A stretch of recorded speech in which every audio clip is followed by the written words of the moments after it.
Sebenarnya kayak tapi ada, kentang, tapi gitu. dengan bonus yang baunya agak bengis gitu. Jadi efeknya itu Subaru. Sungut bau runtah.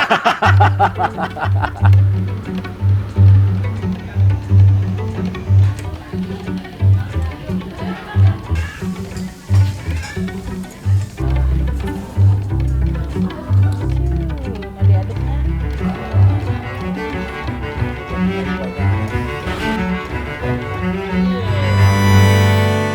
Sini Jo kasih tahu ceritanya gimana. Episode sekarang beda dari sebelumnya.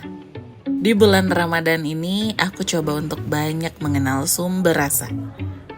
Hau Patani, hidden gem di kawasan Geger Kalong yang kita temuin tahun lalu. Definisi tempat yang memorable bisa dibilang top tier kalau harus ngebandingin rasa, ya Hau Patani ini. Aku coba belajar dan menggali awal rasa memorable ini dengan sosok di balik cita rasa Hau Patani. Spesial hari ini karena sebelah aku tuh ada, bisa dibilang beliau ini kita kenal sebenarnya baru 1 tahun ini ya Om Arif ya. Beliau ini adalah di balik yang di belakang kita ini ramai banget. Ini udah mulai rada menurun, tadi siang penuh banget sampai kita bingung mau syuting di mana. Jadi sebelah aku udah ada Abah Ari. Halo Cio. Sehat? Alhamdulillah. Cio-nya sehat ya? Alhamdulillah. Biar terus bisa nge-review makanan. Itu dia. To be honest sebenarnya aku satu sisi ya, beliau juga MC loh. Apanya? MC ya? kan? Oh iya ya. Terus di dunia kulinernya dari tahun berapa sih, Bah? Sebenarnya kalau dari dunia kuliner, sebagai apa dulu nih? Dan saya mah bukan siapa-siapa di dunia kuliner. Oke, sekarang posisi ini kita ada di Hau Patani by the way. Sosoknya Abah Arif ini adalah apa ya? Dibilangnya itu di balik menu-menu, di balik cita rasa yang otentik punyanya Hau Patani itu adalah nih, isinya ada di sini. Jangan Begitu, kan? nanti orang-orang aja pengen ini nanti. Jadi abah ada meser otak Otak-otak, abah. jenat nanti saya. Jadi kan untuk sampai ada di posisi sekarang udah pasti perjalanan kulinernya nggak mungkin dong setahun 2 tahun dong. Ya. Jadi sebenarnya awalnya sebagai pecinta kuliner, Bang. Sebagai pecinta kuliner, saya doyan makan. Jadi emang pada dasar kita bermirip lah ya, doyan makan. Ya. Akhirnya jadi profesi. Kurang lebih kayak gitulah. Gitu. Tahun dari Sebenarnya gini, kalau ngomong doyan makan mungkin dari lahir ya.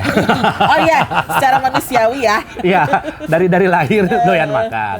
Cuma memang nggak tahu kenapa, mungkin karena ya tiap orang berbeda-beda ya. Maksudnya tuh gini, metabolisme saya tuh agak lumayan cepet.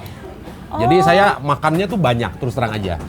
Jadi saya tuh kalau makan itu sebenarnya kalau dulu ya 5 tahun ke belakang itu saya masih masih Portugal saya. Kumaha? Porsi tukang gali. Menunya Portugal. Oke, ya, baik. tapi karena umur saya tahu diri lah sekarang. Oke. Gitu ya. Ya setengahnya Portugal gitu. Sama aja. Dalam artian porsi gede ya. Iya, betul. Portugal tuh. Iya. Sampai akhirnya udah, tadi kita sebelum ngobrol nih ternyata emang udah jalan kemana-mana ya. Kenapa sampai akhirnya bisa merasakan cita rasa yang banyak. Kalau daerah sini beda, belah sini beda, dan akhirnya punya level standar yang berbeda tuh. Oke, saya akan ceritanya gini sebenarnya. Saya itu lahir dari keluarga yang ibu saya tuh orang Minang. Jadi saya tuh dari kecil sampai dengan besar gitu ya, sampai dengan dewasa dan apa, memang saya besar oleh makanan Minang. Makanan Minang itu cenderung tajam, naik rasa apa segala. Saya masuk terbiasa dengan ini. Full gitu. Betul. Jadi full rasa itu aftertaste dan segala macam tuh ngumpul semua. Nah, ketika saya nyoba makanan lain atau apa segala macam, oke, gitu kan. Oke. Misalnya ini tipikalnya kalau masakan Sunda adalah seperti ini. Pasti untuk rasa dan segala macam pasti di bawah. Karena kan nggak banyak rempah yang dipergunakan gitu kan. Nggak sebanyak masakan Minang. Yes, benar. Terus kemudian ya seiring perjalanan hidup saya, nah biasanya tuh dulu ada profesi saya yang dulu itu adalah ketika misalnya saya masuk ke sebuah kota, ke sebuah daerah atau apa, yang saya cari itu cuma 2 hal. Satu, makanannya yang enaknya apa, atau either itu adalah pemandangannya kek atau apalah landmarknya kek atau apa. Tapi balik lagi itu saling berkaitan. Oke, saya datang ke sebuah tempat, landmarknya bagus. Oke, makanannya nggak ada yang oke lah, masih berkesan. Atau landmark nggak ada, tapi saya makan di sini enak banget. Tetap itu jadi sebuah kesan. Nah itu akhirnya dijadikan patokan dalam apa ya? Secara otomatis dalam hidup saya itu jadi kayak begitu gitu. Berarti Gitu. emang si basicnya dari kecilnya sudah terbiasa dengan lidah yang penuh cita rasa ya, yang Betul. emang rich. Karena emang kan yang selama aku perjalanan kuliner tuh ternyata latar belakang seseorang. Kenapa aku bilang kalau selera orang itu subjektif kan? Betul. Kayak contoh backgroundnya, kalau Abah tuh kan di Minang, Iya. lidahnya pasti lebih flavorful. Akan lain cerita dengan aku yang terbiasa dengan lidah Jawa. Ya. Apa-apa harus kecap, manis, kental, leko. Yang akhirnya outputnya juga kita punya selera yang berbeda. Betul, betul. Nah tapi somehow yang aku heran ya, kenapa bisa sampai punya level rasa yang kok bisa, orang-orang juga suka nih. Oke. Orang-orang juga suka nih. Contohnya gini ya, kayak masakan Sunda gitu ya. Oke, kalau masakan Sunda itu adalah cenderung misalnya gini ya. Ini masakan Minang. Tajamnya rasanya segini, masakan Sunda itu segini. Saya cuma simple aja, cuma cari jalan tengahnya aja supaya jangan terlalu seperti wah ini nih udah datang nih. Ini ya. Jadi dia ngambil di tengah-tengahnya, in between-nya lah gitu ya. Nggak mungkin juga masakan Sunda itu adalah harus sama seperti kayak masakan ini, nggak mungkin. Gitu kan. Nggak mungkin juga karena dari basis itunya juga bumbunya ya, bumbu dasarnya, rempahnya, apanya semua itu jauh beda. Yap, beda latar belakang seseorang, beda pula kan kepuasan dalam menikmati hidangan. Tapi itu jugalah yang membuat rasa masakan bawa cerita masing-masing di setiap orang. Karena nyatanya, baik itu sang kreator atau penikmat akan hasilkan imajinasinya masing-masing dari tiap rasa masakan. Nah ini Abah udah dateng. Ini sebenarnya si ikan ngojai ya. Ikan nila ngojai. Ikan nila ngojai. Padahal pada dasarnya semua ikan itu pasti ngojai. Ngojai itu berenang gitu kan. Pas tahu menunya ikan ngojai panan nggak ada tiba-tiba nggak ada terbang, ikan berlari gitu nggak kan. ada. Nggak ada. Takut dong kita. Iya. Tapi yang bikin kita suka banget itu biasa kalian harus tahu sayur asemnya di sini tuh enak banget. banget. Aku belum nemuin sayur asem yang se-flavorful ini, dan mungkin karena tadi Abah Arif ngejelasin perihal masa lalunya yang backgroundnya adalah dari keluarga Minang, aku kayak pantesan ya rasanya tuh lebih rich, lebih flavorful. Tapi yang aku masih penasaran, menurunkan si standar lidah Minang, kan tadi udah dibahas sama Abah Arif. Sunda tuh sebenarnya ada di bawah itu untuk flavorfulnya. Iya. Tapi kok tetap bisa ngeblend aja, tetap bisa masuk aja, bahkan jadi punya rasa yang baru di sini. Oke, jadi gini. Pada dasarnya, saya tuh kan tukang makan nih. Ada tempat baru, cobain. Tempat yang ini legend, mana. Dan saya menemukan di beberapa tempat itu ada orang Sunda yang nakal. Kumaha? Nakalnya itu dia keluar dari pakem, dia sangat rasanya naik tuh saya pikir gitu kan. Loh, ini aja kok bisa gitu kan ya, gitu kan.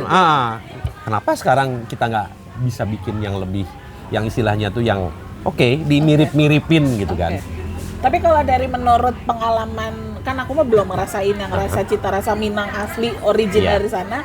Menurut sepengalaman dari Abah Arif, yang ngebedain ya dari segi rasa dari Minang sama Sunda itu yang lebih kecirinya apa? Oke, gini, kalau Minang itu mix up antara satu asinnya, gurihnya, ada sedikit pedasnya dan aneka rempah-rempah plus dengan rich dengan diperkaya dengan biasanya dengan santan.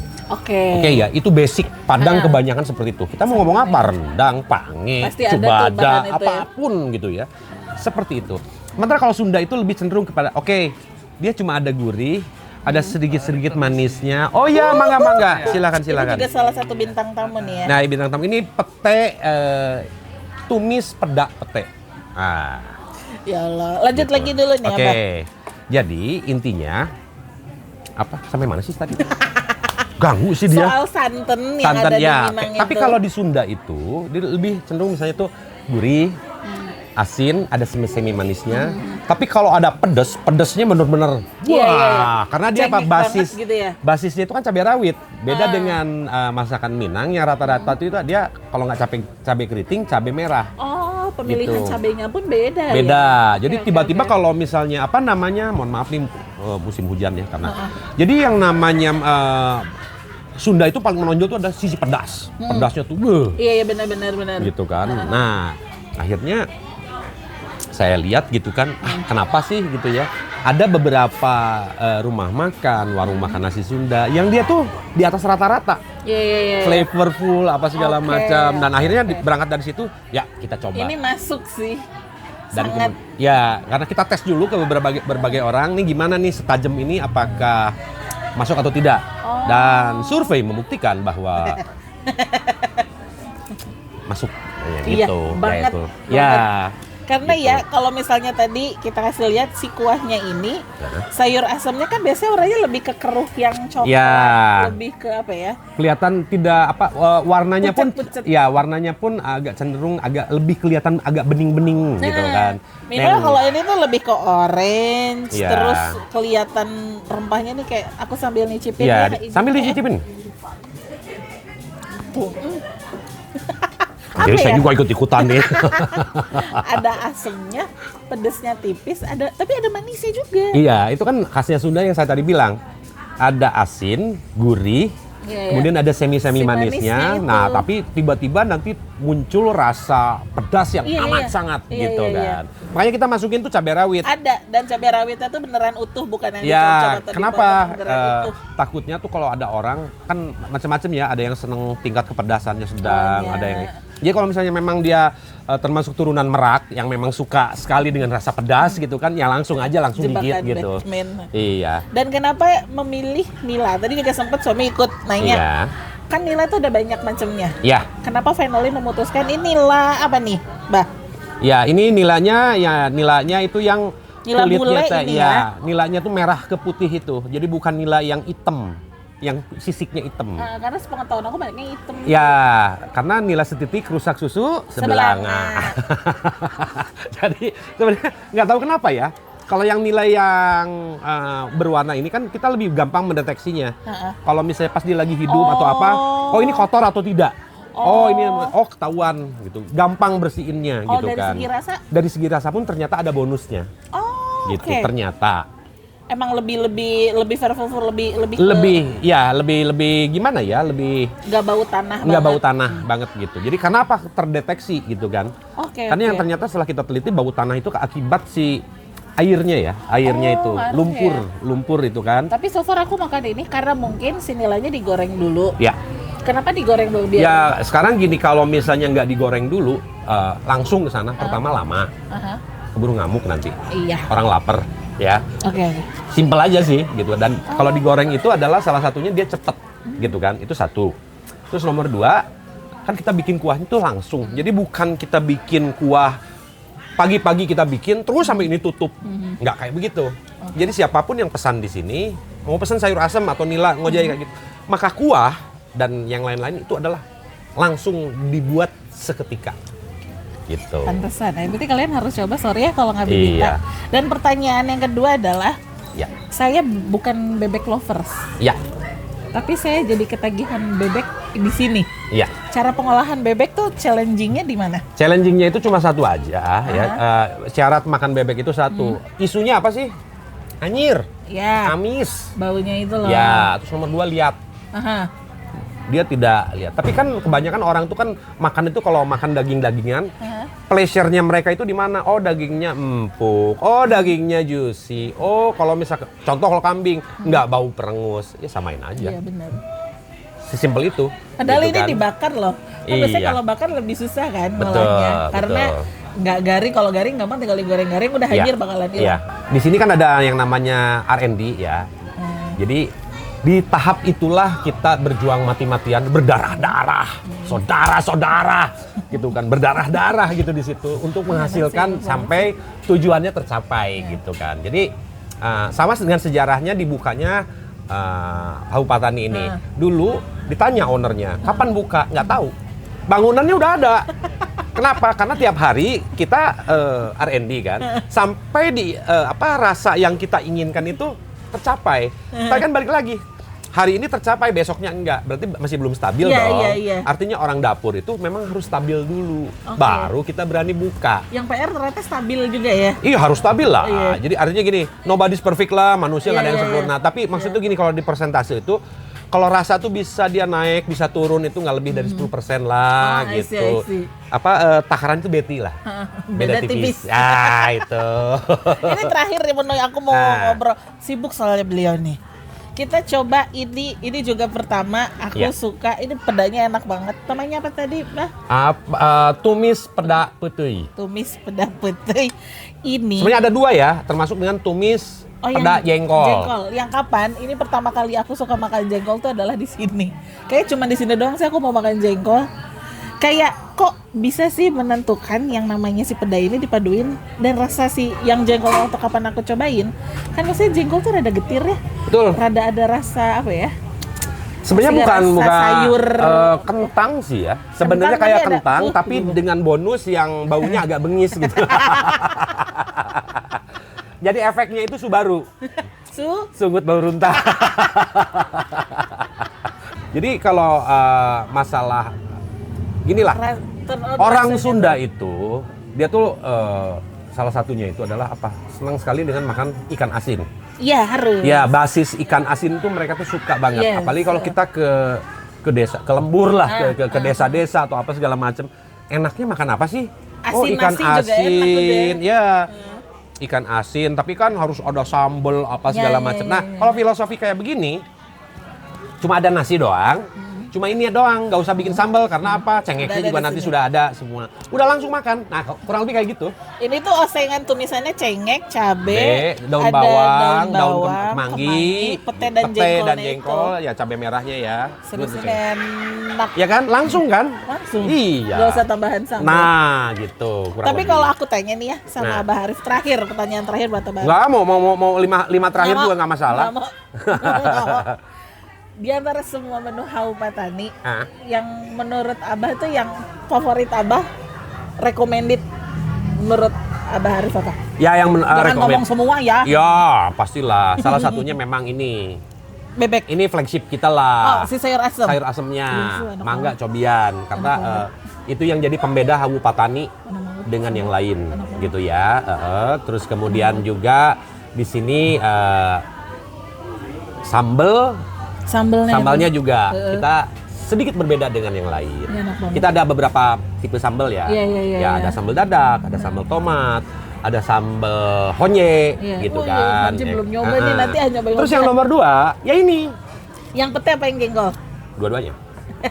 Emang pemakan keduanya ya? Paman keduanya, karena bukan apa-apa pengalaman saya kalau saya pergi dari kota Bandung kemana bahkan sampai misalnya ya saya alhamdulillah dikasih kesempatan dulu ke mancanegara lah, ketika pulang oke di mancanegara saya makan enak, tapi karena saya orang biarpun ibu saya orang Minang, tapi saya hidup di Bandung, orang Sunda. Iya. Saya tidak menemukan esensi makan nikmat, makan enak doang. Nah, makan nikmat itu apa? Ketika kita makan dengan putih, kita dengan jengkol, gitu kan. Oke. Inilah kenapa makanya semua ada di sini ya. emang ya. Iya. Jadi ini sebenarnya itu kalau berangkat dari pemikiran praktis banget. Artinya apa? Ya, nasi putih aja Iya. sama ini udah jalan makan. Iya benar. Gitu, tanpa perlu ada yang lain. Nah, Bener, gitu. bener. Jadi dia tuh mandiri. Ya, Pesan satunya tuh sungguh kalau sudah. kata orang Sunda tuh apa? Binangkit, gitu kan. Ini dia salah Istri-istri satunya. binangkit, Nah, ini salah satunya binangkit tuh ini, gitu. Ih, wajib coba loh ini. Iya.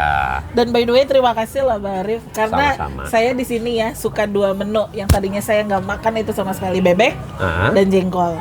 Iya. Dan gara-gara Hau Patani saya makan kedua itu. Tapi jadinya cuma kesini doang. Apa sih di luar sana masih banyak kok yang oke banget. Belum masih ketemu aja kali ya. banyak. Iya, belum aja. ketemu aja kali Iya. ya. Ya balik lagi kan ini semua sesuai selera ya. Balik lagi ke Gitu. selera. Makanya kenapa aku sekarang di spesial Ramadan pengen ngobrol di sini tuh karena di sini punya yang aku kagetnya adalah ternyata sosok di balik cita rasanya yang flavorful ini bukan yang seorang chef yang kesana kesana ternyata Wah, dari wah. pecinta kuliner. Pecinta kuliner aja, hobinya selesai aja, tukang makan udah selesai. Bahkan beliau adalah seorang musisi bukan sih? Mantan, Oh mantan. ya mantan musisi. Band apa disebutin boleh nggak? Dulu saya bergabung dengan KSP, Kelompok Suara Parayangan. Ya. Ya sampai sekarang masih ada sih. Kalau ada yang ngerasa alumni, karena pernah ada di YouTubeku ngomong, di IG aku ya, Oh. lagi nge-review terus ada suara Om Arif masuk ke video. Wah itu suaranya Kang Arif nih ketara banget. Kok orang ngeh ya? Kayak cuman sepersekian detik loh itu. Oh gitu ya. Ya memang mungkin saya sudah waktu lahir sudah nggak sengaja nelen toa saya. Oh masjid. Kata-kata, iya gitu ada si Om Arifnya masuk. Kedengeran kayak pas hahaha gitu. Oh iya. Ketawanya kan menggelegar ya. Menggelegar ya. Ya ngomong-ngomong ini ada level apa gitu ya, mau direkam kayak gini, level mic-nya takutnya terlalu jemplang ya, dikurangin gitu ya. Boleh. Karena saya termasuk ke dalam kategori gordes, gorowok desa. By the way, terima kasih. Sama-sama. Teh Cio. Ini masih nyempetin ngobrol dulu di sini, nyulik dari kitchen. Mohon maaf ya, ngeberantakin dapur tadi. Ya. Suami saya bikin. Mungkin tadi kalau ada sedikit cengek atau pedak yang hilang, mohon ditanya aja. Suami saya. Siap. Mungkin Nggak apa-apa di sana udah ada security, nanti sudah ada Oh, detektornya. di-scan. Oh, Ada scannernya. Scanner kita canggih. Scan lambung. Bisa mendeteksi cengek yang diambil Oh, gitu. gitu ya. Kayak gitu. Bagus Bahkan ya. pada atah pun nanti bisa. Iya. Terima kasih Abang. Sama-sama. Abah Arif, sosok di balik kayanya rasa di Hau Patani yang memorable. Selalu bisa munculin rasa rindu. Dari Abah Arif, aku juga banyak belajar dan semakin menghargai proses rasa. Ya makanya itu gitu, gimana caranya supaya kita harga nggak terlalu mahal lah, masih affordable gitu ya, masih orang masih bisa makan, tapi kualitasnya kita tetap bagus gitu. Episode berikutnya, kita bedah dapur dan isi kepala siapa lagi ya. Sampai ketemu di episode berikutnya. Jangan lupa like, komen, subscribe, dan share. Bye-bye. Kun berani makan jengkol? Berani?